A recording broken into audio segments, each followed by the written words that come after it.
ദുരന്തമുഖത്തെ രക്ഷാപ്രവർത്തനത്തിന് കേരളത്തോട് കേന്ദ്ര സർക്കാർ പണം ആവശ്യപ്പെട്ടതിനെതിരെ ഹൈക്കോടതി ഇത്രയും വർഷം കാത്തിരുന്നല്ലോ, അടുത്ത 6 മാസമെങ്കിലും കാത്തിരുന്നിട്ട് തുക ചോദിച്ചാൽ പോരെയെന്ന് കോടതി ചോദിച്ചു. ദുരന്തത്തെ നേരിടാൻ ശ്രദ്ധ കേന്ദ്രീകരിക്കുമ്പോഴാണ് മറ്റൊരു വഴിക്ക് ഈ തുക ആവശ്യപ്പെടുന്നതെന്നും ഡിവിഷൻ ബെഞ്ച് കേന്ദ്ര ആഭ്യന്തര മന്ത്രാലയത്തോട് കോടതി വിശദീകരണം തേടി. ലിഡിയ ജേക്കബ് ഉണ്ട് വിവരങ്ങൾ നൽകാനായി. ലിഡിയ, ഈ മുണ്ടക്കൈ ദുരന്തവുമായി ബന്ധപ്പെട്ട് പണം അനുവദിക്കുന്ന കാര്യത്തിൽ പോലും കേന്ദ്രം കേരളത്തോട് കനിവ് കാണിക്കാതിരുന്ന സാഹചര്യത്തിലാണ് നേരത്തെയുള്ള രക്ഷാപ്രവർത്തനത്തിന്റെ പണം കൂടി ആവശ്യപ്പെട്ട കേന്ദ്ര നടപടി. ഇതിനെതിരെ ഹൈക്കോടതിയുടെ രൂക്ഷമായ വിമർശനവും ഉയരുന്നു, അല്ലേ? അടിയന്തര ആവശ്യങ്ങൾക്ക് എത്ര രൂപ നൽകാനാകുമെന്ന് കേന്ദ്രത്തോട് കോടതി ചോദിച്ചിരുന്നു. അതായത് കേരളം ഈ കണക്കുകൾ വ്യക്തമാക്കി കേന്ദ്രത്തിന് കത്തയച്ചിട്ടുണ്ട് എന്നാണ് ഹൈക്കോടതിയിൽ നിന്ന് കേരളം സർക്കാർ പറഞ്ഞിരുന്നത്.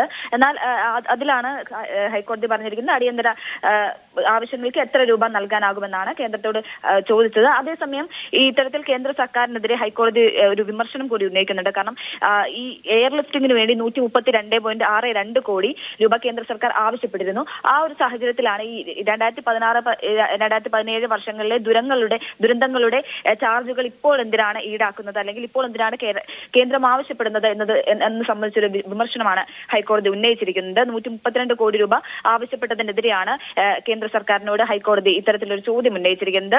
അതായത് ഹൈക്കോടതി അതിലൊരു വിമർശനം കൂടി ഉന്നയിക്കുന്നത് എന്താണെന്ന് വെച്ചാൽ, ഈ ഉരുൾപൊട്ടലിന് തൊട്ട് പിന്നാലെ തന്നെ ഇത്തരത്തിൽ മുൻപുള്ള ദുരന്തങ്ങളുടെയൊക്കെ ചാർജുകൾ കൂടി, എയർലിഫ്റ്റിംഗിന്റെ അടക്കം ചാർജ് കൂടി എന്തുകൊണ്ട് ഇത്തരത്തിൽ ഈ സമയം തന്നെ അത് ചോദിക്കുന്നു, അത് കഴിഞ്ഞ് ചോദിക്കാമല്ലോ, ഈ ദുരന്തം കഴിഞ്ഞതല്ലേ ഉള്ളൂ എന്നുള്ള തരത്തിലുള്ള ഒരു ചോദ്യവും വിമർശനവുമാണ് ഹൈക്കോടതിയുടെ ഭാഗത്തു നിന്നുണ്ടാവുന്നത്.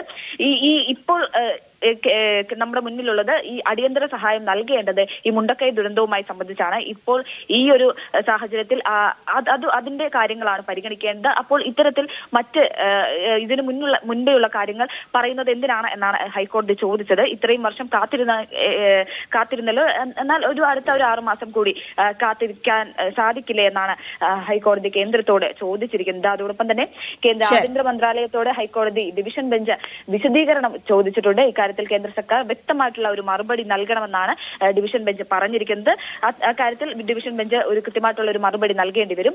അതുപോലെ തന്നെ ഈ ദുരന്ത നിവാരണ ഘട്ടങ്ങളിൽ അനിവാര്യമായിട്ടുള്ള ഇളവുകൾ ഇത്തരത്തിൽ പരിഗണിക്കണം, കേന്ദ്ര സർക്കാർ പരിഗണിക്കണമെന്ന്, അതായത് ചട്ടങ്ങൾ നോക്കാതെയുള്ള ഇളവുകൾ പരിഗണിക്കണമെന്നും ഹൈക്കോടതി പറഞ്ഞിട്ടുണ്ട്. ശരി, ദുരന്തമുഖത്ത് നിന്ന് ഹൈക്കോടതി കേന്ദ്രം പണമൊന്നും അനുവദിക്കാത്തൊരു സാഹചര്യത്തിൽ നേരത്തെ നടത്തിയ രക്ഷാപ്രവർത്തനങ്ങൾക്ക് കൂടി കേരളത്തോട് കേന്ദ്രം പണം ചോദിച്ചതിനെയാണ് ഇപ്പോൾ ഹൈക്കോടതി വിമർശിച്ചിരിക്കുന്നത്. വിവരങ്ങളാണ് ലിഡിയ ജേക്കബ് നൽകിയത്.